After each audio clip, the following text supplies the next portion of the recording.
نحمده ونصلي على رسوله الكريم وعلى آله وأصحابه أجمعين. أعوذ بالله من الشيطان الرجيم. بسم الله الرحمن الرحيم. وعد الله الذين آمنوا منكم وعملوا الصالحات ليستخلفنهم في الأرض كما استخلف الذين من قبلهم وليمكنن لهم دينهم. صدق الله العظيم. সম্মানিত দর্শক শ্রোতা, পৃথিবীর যেখান থেকে দেখছেন সকলকে আন্তরিক সালাম। আসসালামু আলাইকুম ওয়া রাহমাতুল্লাহি ওয়া বারাকাতুহু।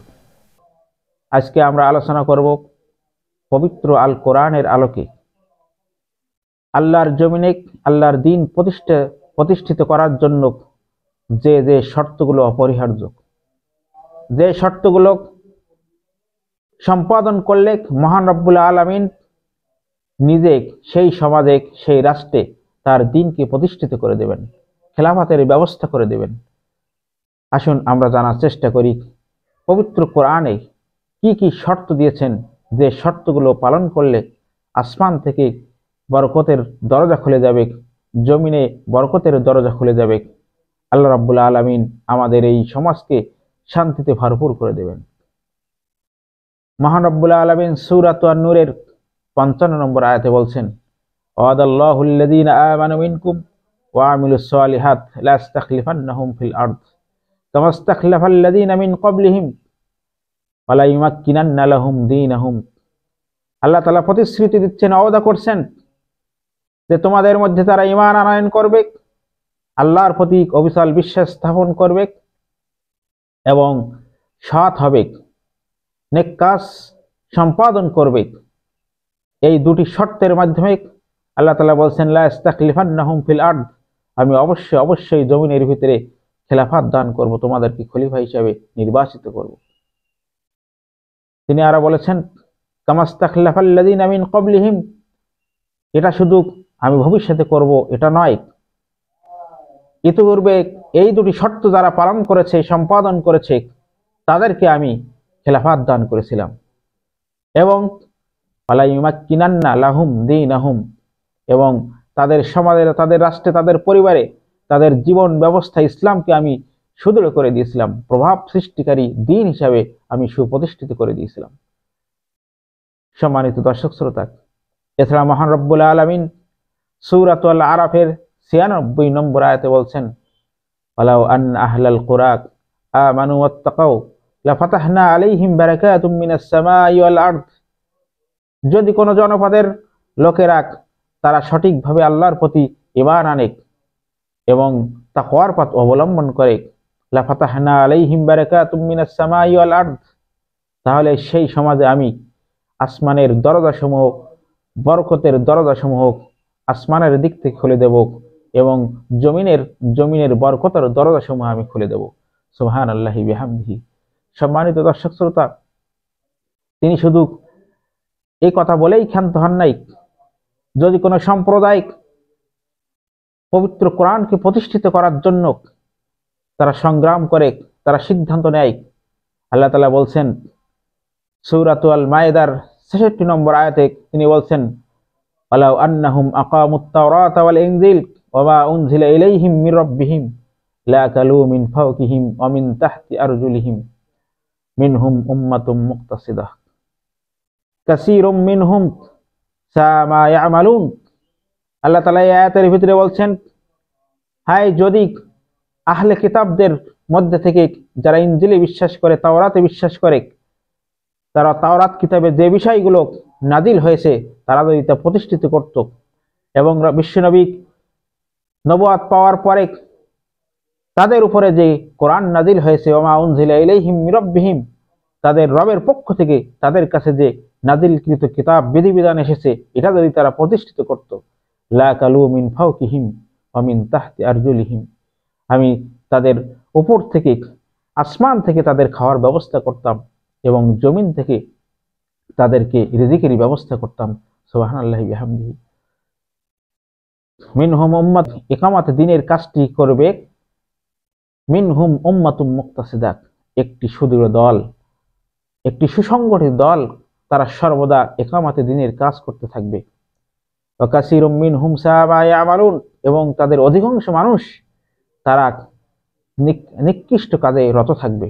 সম্মানিত দর্শক শ্রোতা, শুধু তাই নয়, যখন কোনো সম্প্রদায়কে, কোনো ইমানদার ব্যক্তিকে মহান রব্বুল আলামিন রাষ্ট্র ক্ষমতা দেন, আল্লাহ তাআলা বলছেন তাকে অবশ্যই 4টি কাজ সম্পন্ন করতে হবে, তা না হলে সে ইকামতে দ্বীনের দায়িত্ব পালন করলো না। আল্লাহ তাআলা সূরা হজ্জের 41 নম্বর আয়াতে বলছেন, আল্লাযীনা ইম্মাক্কান্নাহুম ফিল আরদ আকামুস সালাতা ওয়া আতুজ যাকাত ওয়া আমারু বিল মারুফ ওয়া নাহাউ আনিল মুনকার ওয়ালিল্লাহি আকিবাতুল উমুর। মহান রব্বুল আলামিন বলছেন, আল্লাযীনা ইম্মাক্কান্নাহুম ফিল আরদ, জমিনের ভিতরে যাদেরকে আমি ক্ষমতাবান করব, রাষ্ট্র ক্ষমতায় অধিষ্ঠিত করব, তাদের দায়িত্ব হলো তারা পরিবার থেকে শুরু করে রাষ্ট্রের প্রতিটি ক্ষেত্রে, সমাজের প্রতিটি ক্ষেত্রে তারা নামাজকে প্রতিষ্ঠিত করবে, জামাতের সাথে নামাজের ব্যবস্থা করবে। ওয়াতুজ যাকাত, এবং তারা রাষ্ট্রীয়ভাবে যাকাত আদায় করবে। ধনাঢ্য ব্যক্তিদের কাছ থেকে তারা রাষ্ট্রীয়ভাবে যাকাত আদায় করে প্রাপ্য গরিব অসহায়দের মাঝে বন্টন করে দেবে। ওয়া আমারু বিল মারুফ, এবং তারা ভালো কাজের নির্দেশ প্রদান করবে রাষ্ট্রীয়ভাবে। ওয়া নাহাউ আনিল মুনকার, এবং রাষ্ট্রীয় প্রশাসনিক কর্মকর্তা কর্মচারীদের মাধ্যমে, প্রশাসনের মাধ্যমে খারাপ কাজ থেকে মানুষদেরকে বিরত রাখবে। রাষ্ট্রের সকল খারাপ কাজগুলো তারা বন্ধ করে দেবে। এটা যদি তারা না করে, তাদের ভয়ঙ্কর পরিণতি হবে। সেই পরিণতির কথা আল্লাহ তাআলা বলছেন, ওয়ালিল্লাহি আকিবাতুল উমুর।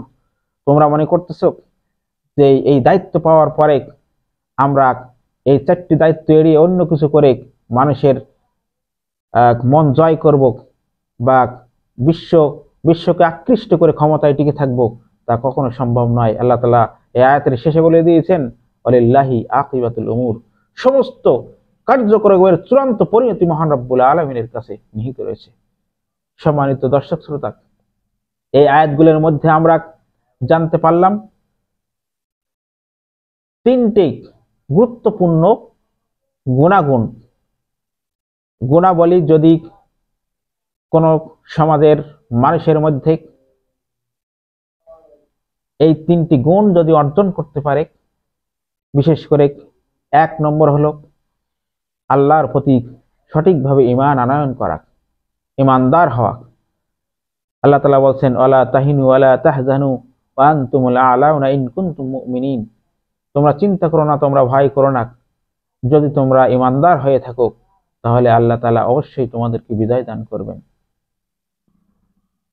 ঈমানদার হতে হবে সঠিকভাবে। 2 নম্বর হচ্ছে ওয়া আমিলুস সালিহাত, নেক কাজে রত থাকতে হবে, সৎ কর্ম সম্পাদনকারী হতে হবে। 3 নম্বর বিষয়টি হচ্ছে তাকওয়া অর্জন করতে হবে, মুত্তাকি হতে হবে। আসুন ঈমানের বৈশিষ্ট্য সম্পর্কে, ঈমানদার বলতে আমরা সাধারণত বুঝি, আসুন আমরা জানার চেষ্টা করি ঈমানদার কাকে বলে। আমরা ঈমানদার বলতে সাধারণত বুঝে থাকি যে ব্যক্তি আল্লাহ এবং রাসূলের প্রতি, আখিরাতের প্রতি, আযাবের প্রতি ইত্যাদি বিষয়ের প্রতি বিশ্বাস স্থাপন করে, তাকে ঈমানদার বলে। হ্যাঁ, এগুলোর সাথে সাথে বিশ্ব নবীর কাছ থেকে আমরা জেনে নেই তিনি কাকে প্রকৃত ঈমানদার বলেছেন, উত্তম ঈমানদার বলেছেন, কার ঈমানটা সুন্দর তিনি কিভাবে বলেছেন। হযরত আমর ইবনে আসাবাতা রাদিয়াল্লাহু তাআলা আনহু তিনি একটি হাদিস বর্ণনা করছেন। তিনি বলছেন, আতাইতু রাসূলুল্লাহি সাল্লাল্লাহু আলাইহি ওয়াসাল্লাম ফাকুলতু ইয়া রাসূলুল্লাহ, আমি রাসূল পাক সাল্লাল্লাহু আলাইহি ওয়াসাল্লামের কাছে আগমন করলাম, তার দরবারে উপস্থিত হয়ে বললাম, ইয়া রাসূলুল্লাহ মাল ঈমান, ঈমান কি? ক্বালা, বিশ্বনবী সাল্লাল্লাহু আলাইহি ওয়াসাল্লাম বললেন, আল ঈমানু আস-সাবরু ওয়াস-সামাহাত, ঈমান হচ্ছে ধৈর্য ধারণ করা এবং উদারতা। আল্লামা নাসিরউদ্দিন আলবানী রাহমাতুল্লাহি আলাইহি আল সিলসিলাতুস সহিহা 3 নম্বর খণ্ডে 482 নম্বর হাদিসে তিনি বলছেন, রাসূল পাক সাল্লাল্লাহু আলাইহি ওয়াসাল্লাম বর্ণনা করেছেন, আফদালুল ঈমানি আস-সাবরু ওয়াস-সামাহাত, সর্বোত্তম ঈমান হচ্ছে ধৈর্য ধারণ করা এবং উদারতা প্রকাশ করা। উদারতা প্রদর্শন করা, অর্থাৎ আপনার সমস্ত কাজে, আচার আচরণে, আপনার সমস্ত কাজে আচার আচরণে, লেনদেন ওঠা বসায় আপনি মানুষের সাথে উদার ব্যবহার করবেন। সম্মানিত দর্শক শ্রোতা, এরপরে রাসূল পাক সাল্লাল্লাহু আলাইহি ওয়াসাল্লামের কাছে ওই সাহাবী জিজ্ঞেস করলেন, আইয়ুল আমালু আইয়ুল ঈমানু আফদালুন, কোন ঈমান হচ্ছে সর্বোত্তম ঈমান? বিশ্বনবী বললেন, খুলুকুন হাসানুন, উত্তম চরিত্র, উত্তম স্বভাব। আসুন আমরা জানি উত্তম স্বভাবটা কি, উত্তম স্বভাবের মর্যাদা কি। রাসূল পাক সাল্লাল্লাহু আলাইহি ওয়াসাল্লাম বলছেন, হযরত আবু দারদা রাদিয়াল্লাহু তাআলা আনহু থেকে বর্ণিত, তিনি বলেন, রাসূল পাক সাল্লাল্লাহু আলাইহি ওয়াসাল্লাম বলেন, মা মিন শাইইন ইউদাউ ফিল মিজানি আসকালা মিন হুসনিল খুলক, উত্তম চরিত্রের চেয়ে মিজানের পাল্লাকে, দাড়ি পাল্লার পাল্লাকে বেশি ভারী করে আর কোনো আমল নেই।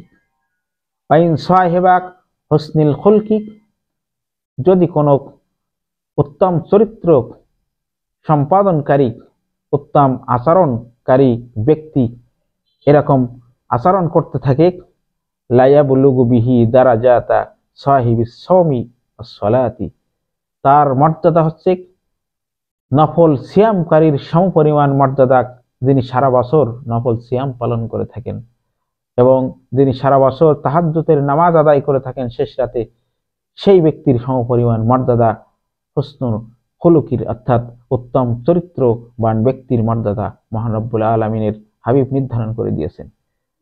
আর সেটাকেই বলা হচ্ছে আফদালুল ঈমান। সম্মানিত দর্শক শ্রোতা, তাহলে ঈমান বলতে আমরা বুঝলাম ধৈর্য, উদারতা এবং সুন্দর আচরণ।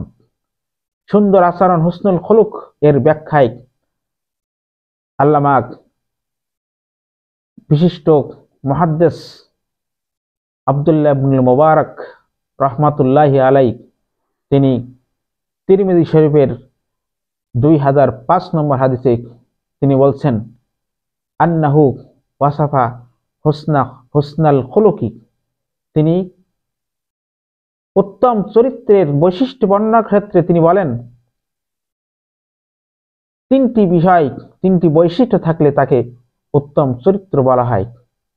সম্মানিত দর্শক শ্রোতা, তিনি বলছেন, এক নম্বর হচ্ছে ওয়া বাস্তুল ওয়াজহি, হাস্যোজ্জ্বল চেহারা, যে ব্যক্তির চেহারা মানুষের সাথে কথা বলার সময় হাস্যোজ্জ্বল থাকে, এটাই হচ্ছে উত্তম চরিত্রের বৈশিষ্ট্য।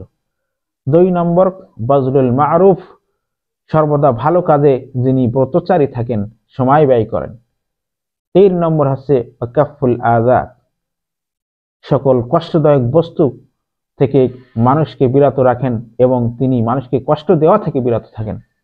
সম্মানিত উপস্থিতি, সম্মানিত দর্শক শ্রোতা, আসুন ঈমানের যে গুণাগুণ বিশ্বনবী সাল্লাল্লাহু আলাইহি ওয়াসাল্লাম ব্যাখ্যা করে বলেছেন, এই 3টা গুণাগুণ সবর, উদারতা, সামাহাত এবং খুলুকুন হাসানুন, উত্তম চরিত্র আমাদের জীবনে সন্নিবেশিত করতে পারলে আমরা সঠিকভাবে ঈমানদার হতে পারবো এবং সঠিকভাবে ঈমানদার হতে পারলে আল্লাহ তাআলা আমাদের মাধ্যমে সমাজে দ্বীন প্রতিষ্ঠিত করে দেবেন। সম্মানিত দর্শক শ্রোতা, এই পর্যায়ে ওয়ামিলুস সালিহাত, ওয়ামিলুস সালিহাত বলতে আমরা সাধারণত যেটা বুঝি যে শুধুমাত্র নামাজ, রোজা, হজ, যাকাত, জিকির, আজকার, হ্যাঁ এগুলো নেক কাজ, অত্যন্ত সুন্দর এবং মর্যাদাপূর্ণ নেক কাজ, কিন্তু মানুষের জন্য যে নেক কাজ করা জরুরি, যে নেক কাজগুলো করলে মানুষ দ্বীনের পথে এগিয়ে আসবে এবং যার দ্বারা অগণিত মানুষ পঙ্গপালের মতো দ্বীনের দিকে ছুটে আসবেন, সেই মানবিক গুণাবলী সম্পন্ন নেক কাজ আমাদের আচরণের মধ্যে অন্তর্ভুক্ত করা অত্যন্ত জরুরি, যেটা বিশ্বনবী সাল্লাল্লাহু আলাইহি ওয়াসাল্লাম নবুয়ত পাওয়ার আগেই আল্লাহ তাআলা তার মধ্যে সন্নিবেশিত করে দিয়েছিলেন। বিশ্বনবীর জীবনের মধ্যে আমরা সেটা পরিলক্ষিত দেখতে পাই। রাসূল পাক সাল্লাল্লাহু আলাইহি ওয়াসাল্লামের যখন ওহী নাজিল হয়েছিল, প্রথমে তিনি ভয় পেয়ে গেছিলেন। সহিহ বুখারী 3 নম্বর হাদিসে বর্ণিত হয়েছে, যখন রাসূল পাক সাল্লাল্লাহু আলাইহি ওয়াসাল্লামের উপরে ওহী নাজিল হলো, তখন তিনি ভীত হয়ে বাড়িতে এসে বললেন, ঝাম্মিলনি ঝাম্মিলনি, আমাকে কম্বল দ্বারা আবৃত করে দাও, আমি মরে যাব, লাকাদ খাশিতু আলা নাফসি, আমার অন্তর হয়তো বাঁচবে না, আমি বেঁচে থাকতে পারবো না, আমি মরে যাব। এই অবস্থায় ফাকালাত খাদিজাতু রাদিয়াল্লাহু তাআলা আনহা, এমন অবস্থায় হযরত খাদিজা রাদিয়াল্লাহু তাআলা আনহা বললেন, কাল্লা ওয়াল্লাহি লা ইখজিকাল্লাহু আবাদা, কখনো নয়, আপনার মতো একজন ভালো মানুষ, এরকম একজন ভালো মানুষকে আল্লাহ তাআলা কখনো লাঞ্ছিত করবেন না, অপমান অপদস্থ করবেন না। ইন্নাকা লাতাসিলুর রাহিমা, নিশ্চয় আপনি আত্মীয়তার সম্পর্ককে সুদৃঢ় রাখেন। ওয়া তাহমিলুল কাল্লা, এবং আপনি মানুষের বোঝা বহন করেন, ঋণের বোঝা, কন্যা দায়গ্রস্তের বোঝা, যারা বিভিন্ন ভাবে বিপদগ্রস্ত হয়েছে, সমাজে বোঝা বহন করতে পারছে না, তাদেরকে আপনি বোঝা বহন করে দেন। ওয়া তাকসিবুল মা'দুম, নিঃস্ব অসহায় ব্যক্তিদেরকে আপনি সহযোগিতা করেন। ওয়া তাকরিউদ দাইফা, এবং মেহমানদেরকে আপনি সম্মানিত করেন, মেহমানদেরকে আপনি সম্মান দিয়ে থাকেন। ওয়া তুইনু আলা নাওয়াইবুল হক, এবং নিঃস্ব অসহায় যারা সমাজের নিপীড়িত, বঞ্চিত, লাঞ্ছিত এবং মাজলুম, তাদেরকে আপনি তাদের হক ফিরিয়ে দেওয়ার ব্যাপারে আপনি সহযোগিতা করেন। সুবহানাল্লাহি বিহামদিক। সম্মানিত দর্শক শ্রোতা, নেক কাজ ওয়া আমিলুস সালিহাত, শুধুমাত্র নামাজ, রোজা, হজ, যাকাত এগুলো নয়, এগুলোর পাশাপাশি বিশ্বনবীর জীবনে নবুয়তের পূর্বে যে গুণগুলো, যে 5টি গুণের সমাবেশ ঘটেছিল, এই 5টি গুণের সমাবেশ যদি ইসলামী আন্দোলনের কর্মীদের, মুসলমানদের ভিতরে যারা ইমানের দাবিদার, যারা ইসলামের পথে অবিচল আছে বলে দাবি করে, তাদের এই 5টি গুণে গুণান্বিত হওয়া অত্যন্ত জরুরি। এই নেক কাজগুলো সমাজে মানুষের মধ্যে, মানুষের হৃদয়ে অত্যন্ত প্রভাব সৃষ্টি করে, যার কারণে ইকামতে দ্বীনের কাজকে আরো বেশি বেগে ত্বরান্বিত করা যায়।